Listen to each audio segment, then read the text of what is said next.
Welcome, dear listener, to a realm of snow and magic. Tonight, we journey into the frostbound kingdom, where a snow princess, born of winter's power, seeks answers in the heart of an ancient forest. Guided by a wolf with eyes like shards of ice, she faces a choice that will change her destiny and the forest's fate. Let go of the day's thoughts, close your eyes, and let the quiet beauty of this enchanted world guide you to a peaceful sleep.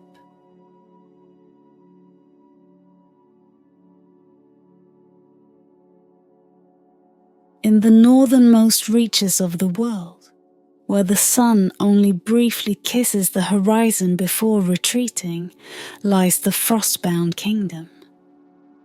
Its spires, carved from ancient ice, shimmer in hues of sapphire and silver. Snow falls incessantly, its soft whispers carrying secrets across the land.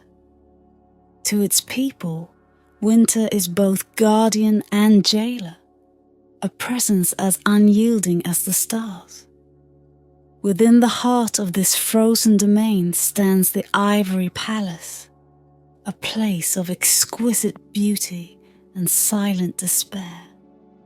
Its halls echo with the delicate chime of frost spreading across the walls, forming crystalline patterns that shift like living things. This palace is home to Princess Sorel, a girl born not to warmth and lullabies, but to frost and solitude. Her power, a gift of snow and ice, makes her beloved yet feared. It is said she was born during a storm so fierce that even the mountain wolves sought shelter. When the winds finally calmed, Sorel was found cradled in a bed of frost, her tiny hands glowing faintly with a bluish hue. The midwives crossed themselves, whispering of old prophecies. The king and queen too looked upon her with both love and trepidation, for they knew what she was, the snow princess, bearer of winter's magic. Years passed, and Sorel grew into a figure of ethereal beauty. Her hair fell like spun silver. Her eyes were the pale blue of a glacier's heart, and wherever she stepped, frost followed. Yet her power isolated her. Court whispers spoke of her as a child of curses, her icy touch a harbinger of doom. Despite her parents' love, she was left to wander the palace alone, her only company the frost flowers she coaxed to bloom in the gardens. On the night of her 18th winter, the kingdom fell under a moon so bright it turned the snowfields to mirrors. From her balcony, Sorel watched the frost-rimed forests at the edge of the horizon, their treetops swaying like shadowy spectres in the wind. And then it came, a sound that pierced the stillness and gripped her chest like a talon, a howl.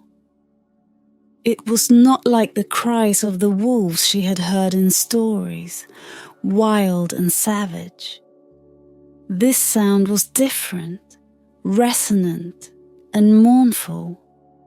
It carried with it a strange pull, as if the very marrow of her bones yearned toward its source. She gripped the railing of the balcony, breath frosting in the air, her heart racing with a mix of fear and longing. That night, she dreamed. The dreams were not of the warm palace she sometimes imagined in her waking hours, nor of the endless snowfields that defined her life. They were of a wolf, its coat the purest white, its eyes sharp and piercing like shards of ice. In her dreams, the wolf stood at the edge of the forest, beckoning her. Its gaze held no malice, only an unspoken plea. When she woke, her chest ached as if the howl had carved something from within her. The frost flowers on her windowsill had wilted, their delicate petals drooping in a way she had never seen. She touched them, and they crumbled to icy dust. The moon waned, but the pool did not. Each night, she found herself returning to the balcony, searching the forest's edge for a glimpse of something, anything. Her heart throbbed with questions that had no answers. What was calling her? Why did it feel as though her very soul recognized the wolf, though she had never seen it? The court noticed her distraction, and rumors swirled like snowflakes caught in the wind. The advisors, wary of her magic, murmured about curses and omens. Even her parents, though loving, seemed distant, their eyes clouded with unspoken fears. Sorel felt the weight of their unease and resolved to keep the pool a secret. But the pool was not to be ignored. On the 7th night after the howl, Sorel made her decision. She donned a traveller's cloak lined with fur, its hood shadowing her face, and slipped through the palace gates under the cover of darkness. The snow was soft underfoot, muffling her steps as she made her way toward the forest. Behind her, the palace loomed like a ghost, its towers glinting faintly in the moonlight. As she approached the forest's edge, the air grew colder, sharper, as though the very breath of the trees held a warning. The branches, heavy with frost, seemed to shift and twist, forming shapes that almost resembled outstretched hands. For a moment she hesitated, but then the wolf's howl echoed again, closer this time, sending a shiver down her spine. With a deep breath, she stepped into the forest, the shadows swallowing her whole. And so, the Snow Princess began her journey into the unknown, leaving behind the kingdom of ice for a world where even winter had its secrets. The forest was alive in a way Sorel had never known. The snow underfoot seemed to shift subtly, almost as though it breathed. The trees, tall and ancient, creaked with whispers that sounded like fragments of forgotten songs. The moonlight struggled to penetrate the canopy of frost-laden branches, casting shadows that danced like spectres. Sorel clutched her cloak tighter as the cold bit deeper, sharper than the chill she had grown up with. It felt different, less natural, more deliberate, as if the air itself sought to weigh her down. Yet she pressed forward, guided by the lingering echo of the howl she had heard. It wasn't long before she saw him. The wolf stood atop a rise of snow, his silhouette framed by the pale light of the moon.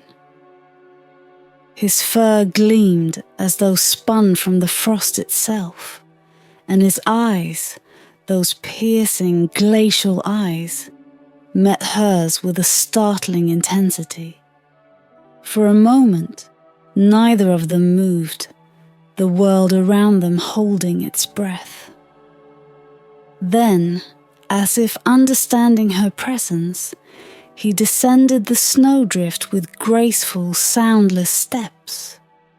When he reached her, he paused, towering yet oddly gentle. There was no growl, no sign of hostility. Instead, he tilted his head slightly, studying her as though weighing her soul. Sorel felt an inexplicable connection to him, as though they had known each other long before this moment. She opened her mouth to speak, but no words came. What could she possibly say to a creature so majestic, so otherworldly? The wolf turned suddenly, his movements fluid, and began walking into the forest's depths. He glanced back only once, his eyes a silent command. Follow. And she did. The journey through the forest was unlike anything Sorel had ever experienced. The deeper they went, the stranger the world became. Snow-covered roots twisted upward like skeletal hands. Frost-coated vines glimmered with unnatural light. And the silence was punctuated only by the soft crunch of her boots and the wolf's silent steps. At times, the forest seemed to test her resolve. Once the path ahead vanished, replaced by a tangle of brambles that seemed to grow as she approached. Sorel hesitated, but the wolf pushed through, unyielding. With a deep breath she followed, her cloak snagging on thorns that pricked her skin like shards of ice. At another point, she felt the cold deepen, turning her breath to crystals in the air. A voice, a whisper barely audible, called her name. It was not the wolf's voice, but something ancient, something that filled her with unease. She stopped, her heart pounding, but the wolf growled softly and nipped at her hand, urging her onward. Though he never spoke, his presence was a steadying force, his silent determination giving her the strength to continue. Hours, or perhaps days, seemed to pass. Time had no meaning in this place where the sky was hidden, and the snow-covered ground stretched endlessly. Sorel's legs ached, and her breath came in laboured puffs, but she dared not stop. Finally, they reached a clearing. The air here was strangely still, heavy with an almost reverent quiet. At the centre of the clearing lay a crystalline stream, its waters flowing despite the ice that encased the rest of the world. The wolf stopped at the edge, lowering his head to drink. Sorel knelt beside him, cupping her hands to gather the water. As her fingers touched the surface, she felt a warmth unlike anything she had ever known. The water was clear, reflecting the moonlight in shifting hues of silver and blue. It was then that she noticed her reflection in the stream. Her face was the same, yet not. Her features seemed sharper, her eyes brighter, her hair shimmering as though touched by the moon itself. "What is this place?" she murmured, her voice barely a whisper. The wolf raised his head, droplets of water clinging to his fur. For the first time, his gaze softened, and Sorel thought she saw something. Sadness, perhaps, or weariness in his eyes. As she stared at him, the stream shimmered, and an image began to form in its depths.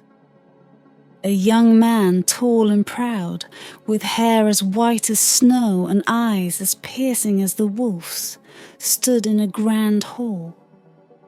He wore the robes of a prince, but his expression was solemn, burdened. The image flickered, replaced by a scene of the same man standing before a sorceress cloaked in darkness. Her eyes burned with rage, and her words, though unheard, seemed to twist the air around her. The man's form shifted, shrinking, his features dissolving into fur and fangs. Sorrel gasped, jerking her hands away from the water. She turned to the wolf, her heart racing. "You." The wolf met her gaze, and for the first time she understood. He was no mere guardian of the forest. He was a prince, trapped in the form of a beast by a curse that bound him to this enchanted realm.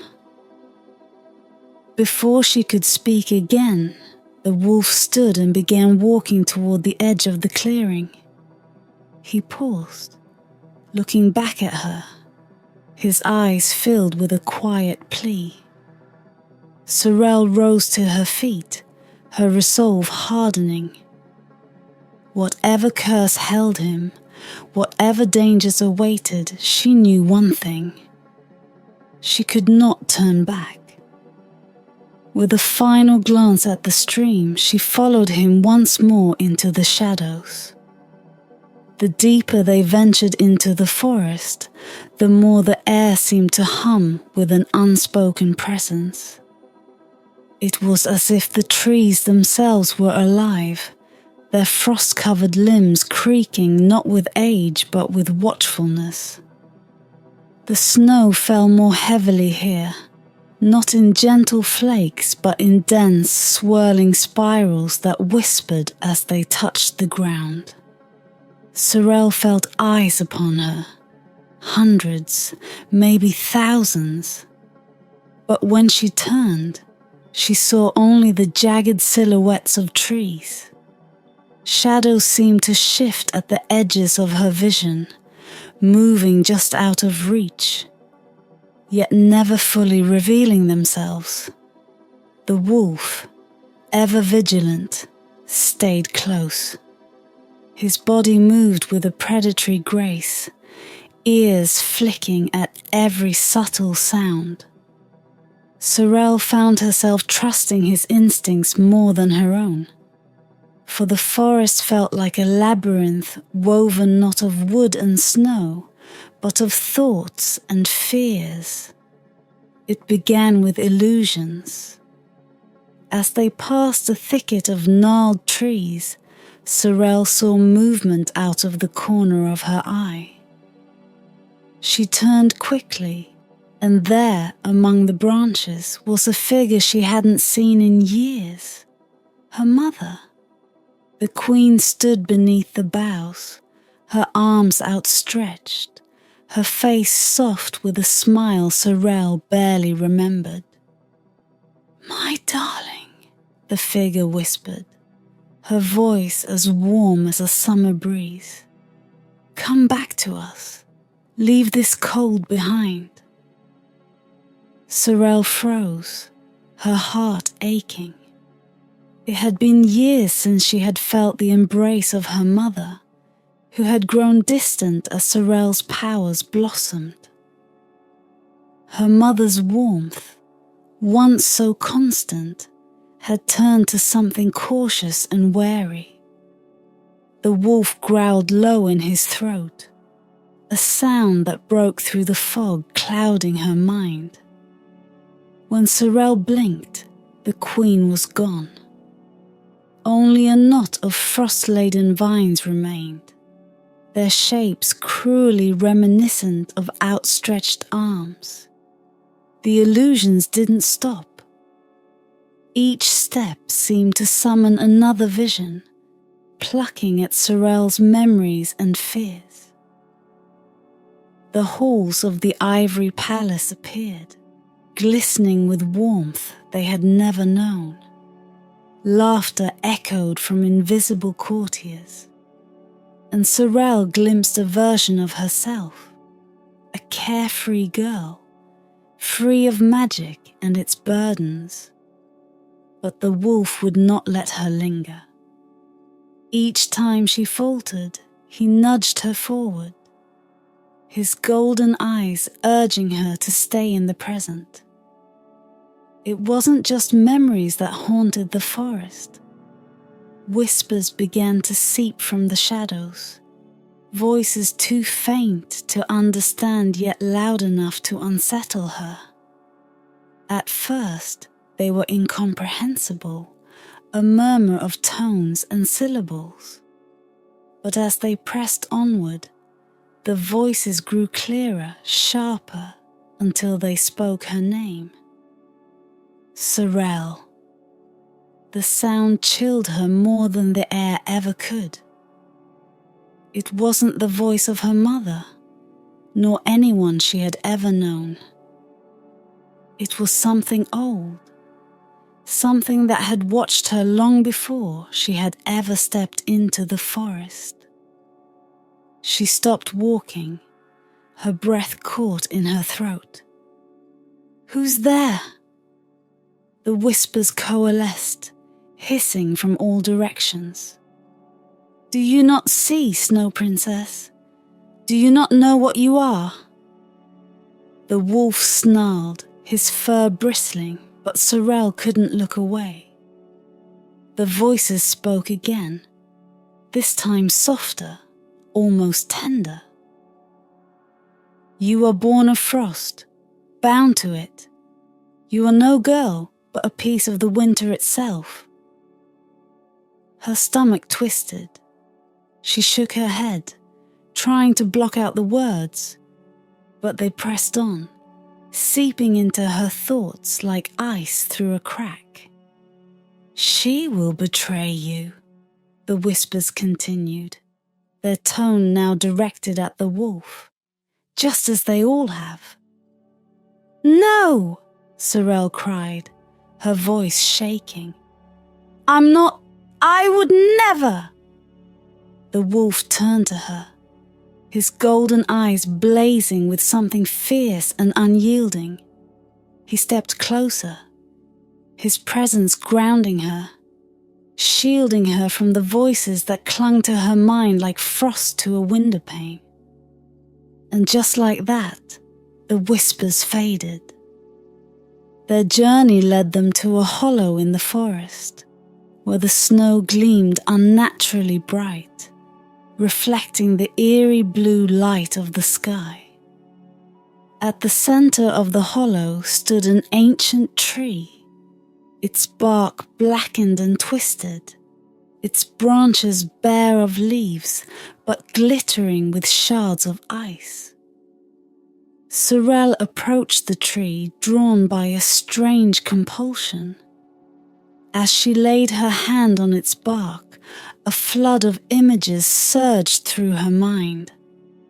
She saw the prince, the wolf, standing before this tree, his expression grim. The sorceress loomed before him, her voice dripping with venom as she cast the curse. The tree, she realized, was no ordinary tree. It was the heart of the forest, its roots tangled with the magic that bound the wolf to his form. "Kale," she whispered, the name spilling from her lips without thought. The wolf froze, his ears flattening as if the sound of his name caused him pain. He turned away, his movements stiff, but Sorrel stepped closer. "I know now," she said softly. "You were cursed to guard this forest, to keep it alive, even as it imprisoned you." The wolf looked at her, his golden eyes filled with a sorrow she could not fully understand. For a moment, she thought he might speak, but instead, He turned and began walking again. "Wait!" she called. "Kale!"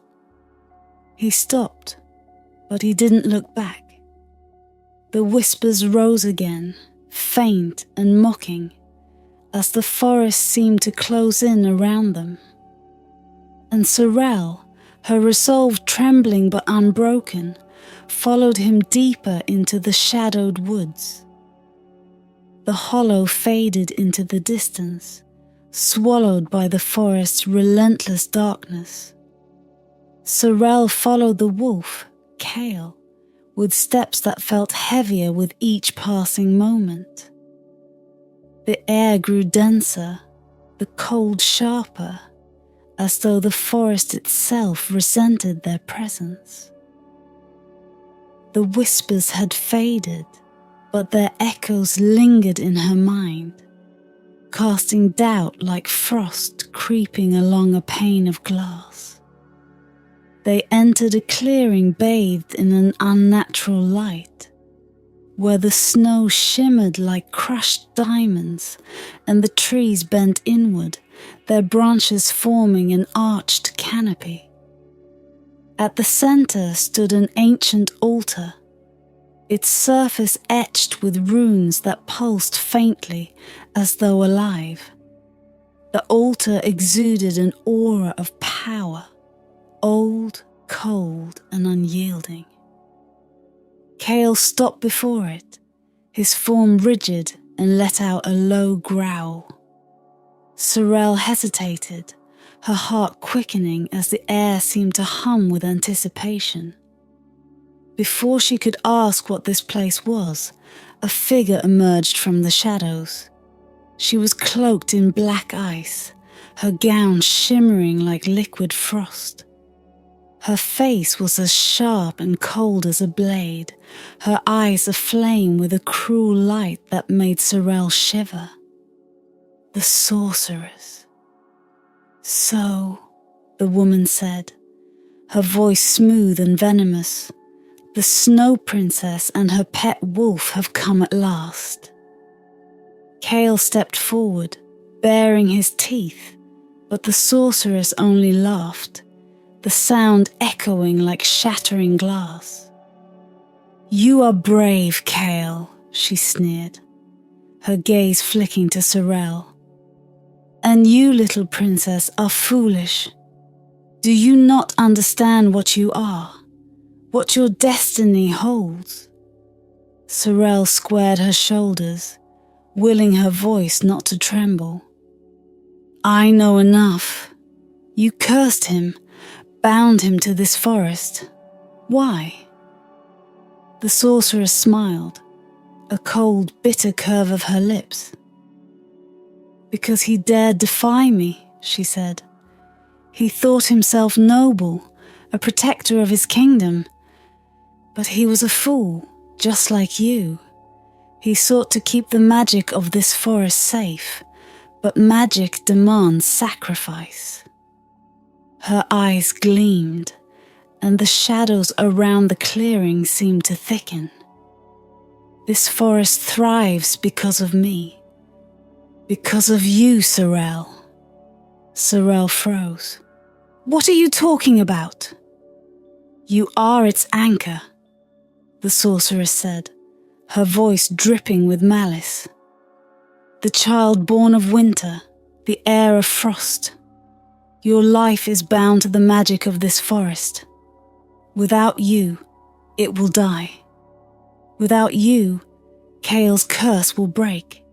But," she added, her smile widening, "if you remain, the forest will flourish, and Kale will stay as he is, a guardian, a prisoner, for all eternity."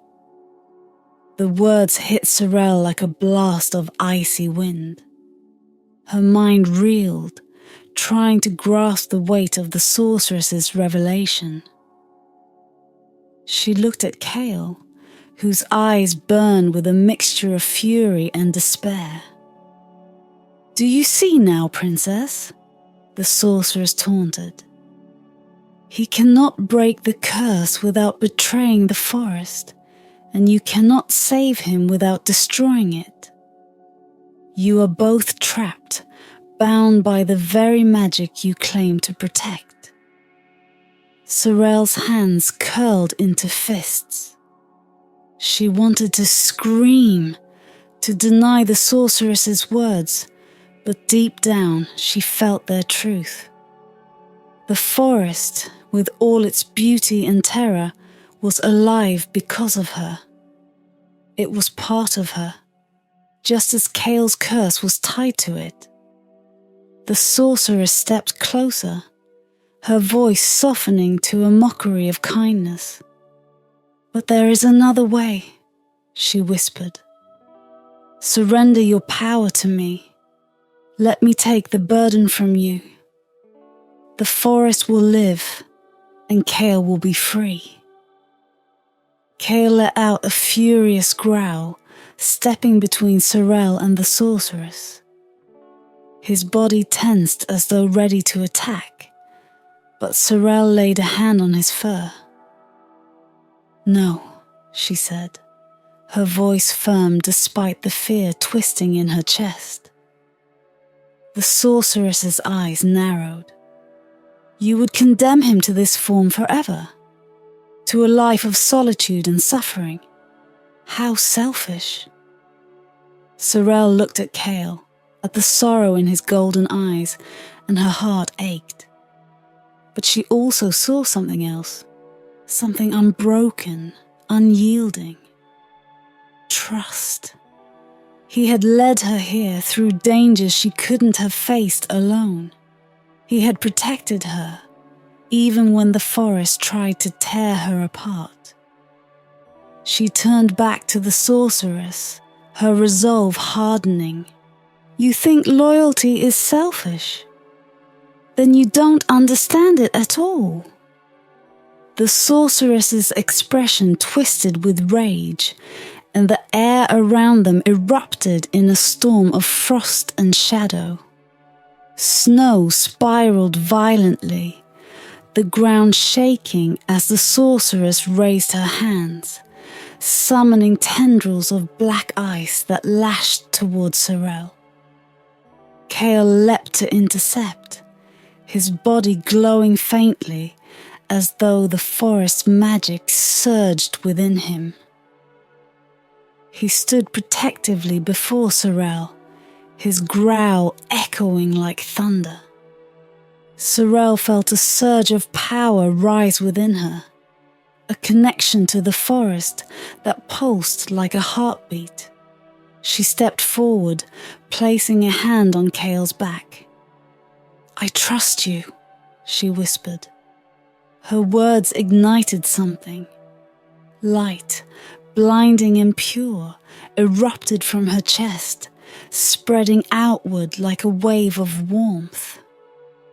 The shadows retreated, the sorceress screaming as the light engulfed her.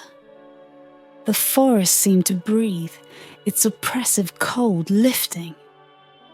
Sorel felt the bond between her and Kale solidify, not as a curse, but as something new, something unbreakable. When the light faded, the sorceress was gone, her dark magic scattered like ash on the wind. The forest was still, its silence no longer hostile but peaceful. Kale turned to Sorel, his golden eyes softening, and in that moment she knew the final test was yet to come. The forest held its breath, the stillness heavy with expectation. Where the sorceress had stood, nothing remained but the faintest wisp of shadow, dissolving into the snow like smoke in the wind. Sorel's chest heaved, her heart racing from the surge of power that had burst forth from within her. She glanced at Kale, the wolf's form illuminated by the soft glow of moonlight now piercing the canopy above. "Is it over?" she asked, her voice trembling. though she hardly knew if she wanted an answer.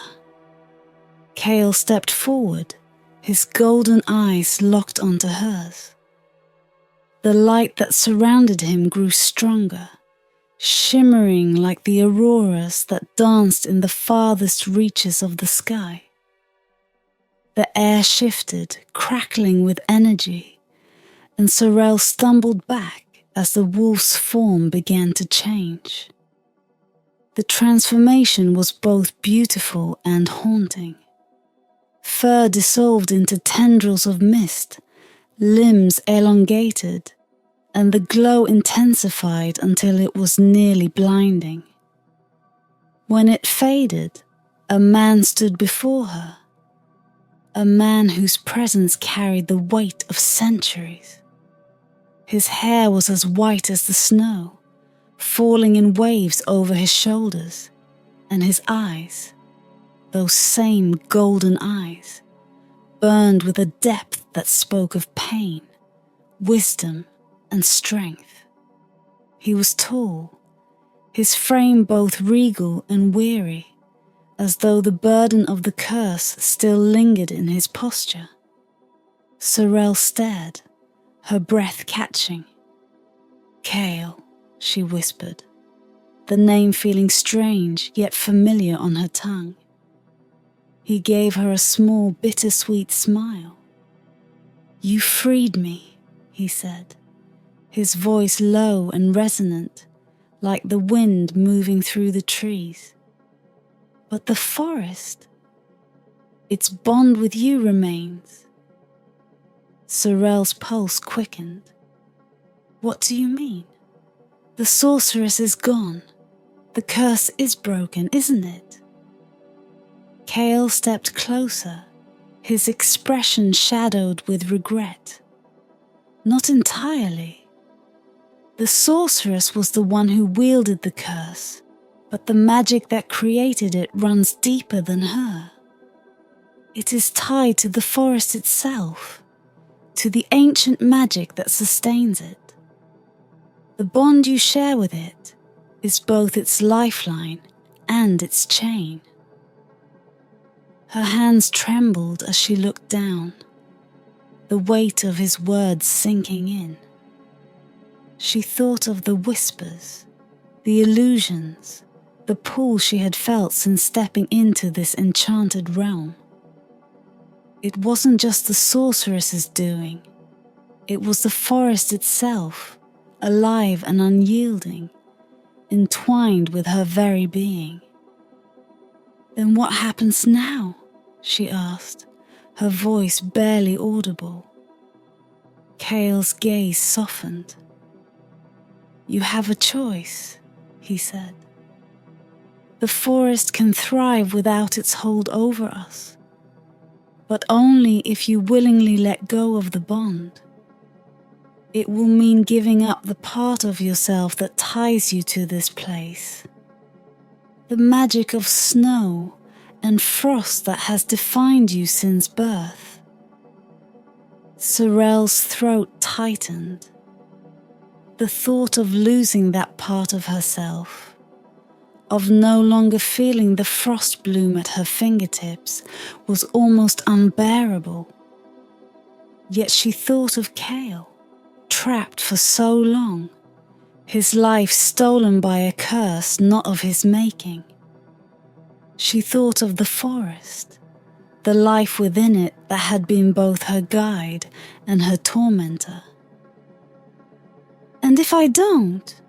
she asked, though she already knew the answer. Kale's expression darkened. "The forest will remain bound to you, and I will remain bound to the forest. Though I wear this form now, the magic will always seek to reclaim me. We would be trapped, together perhaps, but never free." The choice weighed heavily in the frozen air. Sorel felt the pull of her magic, the part of her that had always been both a blessing and a curse. But as she looked at Kale, she saw not only the man before her, But the wolf who had guided her, protected her, trusted her when she had doubted herself. She stepped closer, her resolve hardening. "I won't let the forest take you again," she said. "I'll let it go." Cale's eyes widened, and for a moment he seemed on the verge of protest.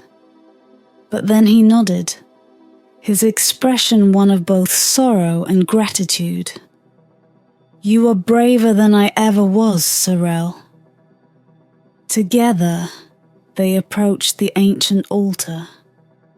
The runes glowed faintly as Sorel placed her hands upon its surface, the frost biting at her skin.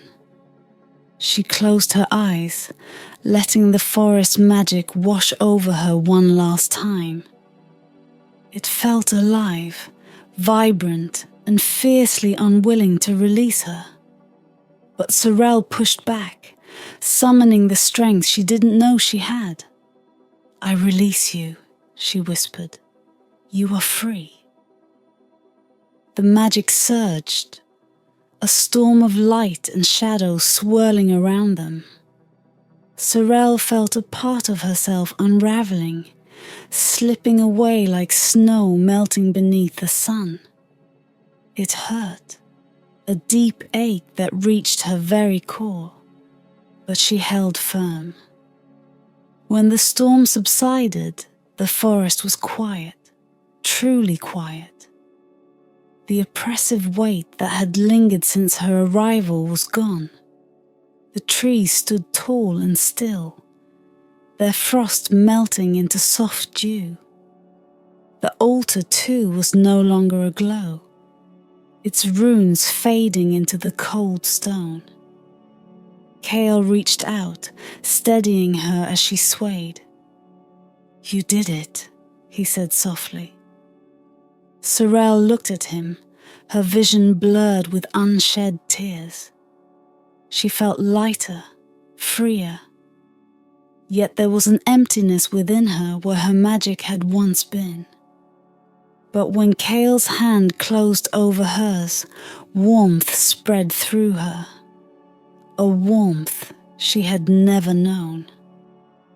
As they left the forest, the sun broke over the horizon, its light casting the snow in shades of gold.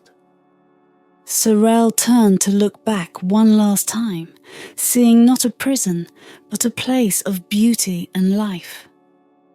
Cale stood beside her, his gaze steady. "The forest will remember you," he said. "And I will remember it," she replied. Hand in hand, they walked toward a future neither could fully see, but both were ready to face. Together. And so, the Snow Princess and the Wolf Guardian became a legend, whispered among the trees each winter when the first snow fell.